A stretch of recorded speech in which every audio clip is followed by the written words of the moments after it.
কিছু একটা ইনফরমেশন আছে বলে একটা কিছু প্ল্যানিং ছিল নিশ্চয়ই। প্ল্যানিং নিশ্চয়ই আছে।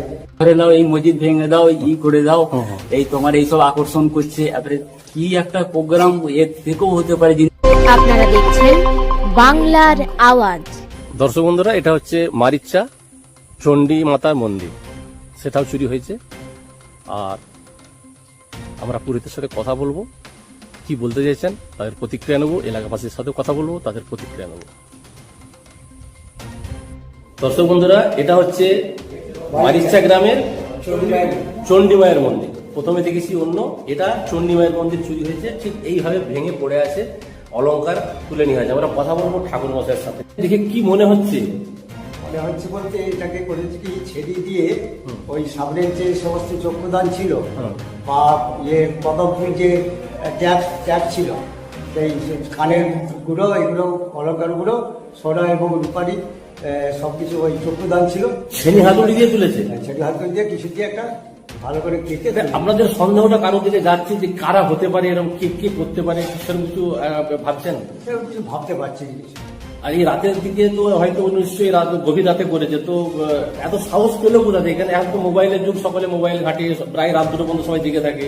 তা সত্ত্বেও একই গ্রামে 4টে মন্দিরে চুরি হচ্ছে, অথচ কারো সারা শব্দ নাই। কিছু একটা ইনফরমেশন আছে বলে একটা কিছু প্ল্যানিং ছিল নিশ্চয়ই। প্ল্যানিং নিশ্চয়ই আছে।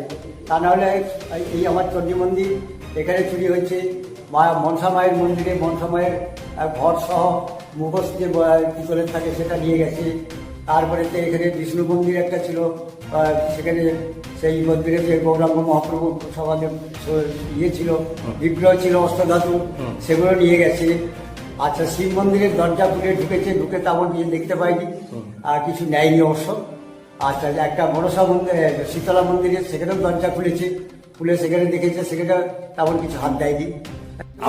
আপনার বাড়ি এখানেই তো? আমার মারছে মারিচ্চা বাড়ি। তো এবারে যে মন্দিরে চুরি হয়েছে, আপনি এলাকার মানুষ কি বলবেন? মানে কি, কারা চুরি করতে পারে, কি সন্দেহ হচ্ছে? কিছু তো আলোচনা হচ্ছে গ্রামে। না, আমি আজ প্রায় 40 বছর এসেছি আচ্ছা। মারছে, কিন্তু এই জিনিসটা আমি ঘটনাটা কোনোদিন দেখিনি। এরকম তো ঘাটালে কোথাও ঘটেনি।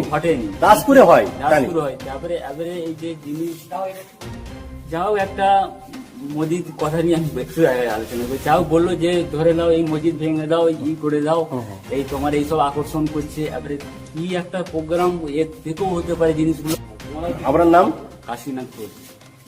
যে এক জায়গায় পরপর মন্দির তা না, আমাদের একটা মন্দির থেকে একটা মন্দিরের দূরত্ব আছে, এবং সেই দূরত্বগুলো তারা প্ল্যান প্রোগ্রাম করেছে, তাদের কাছে সঠিক ইনফরমেশন ছিল, তাই তারা এইভাবেই করতে পেরেছে। প্রকৃত মন্দির বলতে ঢুকে ঢুকে তারা কি করেছে, একটা মন্দির থেকে একটা মন্দিরের দূরত্ব আছে অন্তত যত কম করেও 1/2 কিলোমিটারের কাছাকাছি দূরত্ব হয়ে যাচ্ছে। 1/2 কিলোমিটার তো হবেই, কি 1/2 কিলোমিটার রাস্তা দিয়ে যেতে হচ্ছে, কারো না কারো চোখে পড়তে পারে, ভয়টা থাকা দরকার ছিল কিনা? মন্দির আমাদের দূরত্ব আছে, যে লাগোয়া মন্দির, একটা মন্দিরের পাশে একটা মন্দির। প্রশাসনের কাছে কি আপনার আবেদন রাখবেন? আমরা প্রশাসনের কাছে চাইছি এর পূর্ণাঙ্গ তদন্ত করে সম্পূর্ণ দোষীদের সঠিক বিচারের আওতায় নিয়ে আসা, এবং আর যাতে কোনো মন্দির আমাদের আশপাশে না হয়।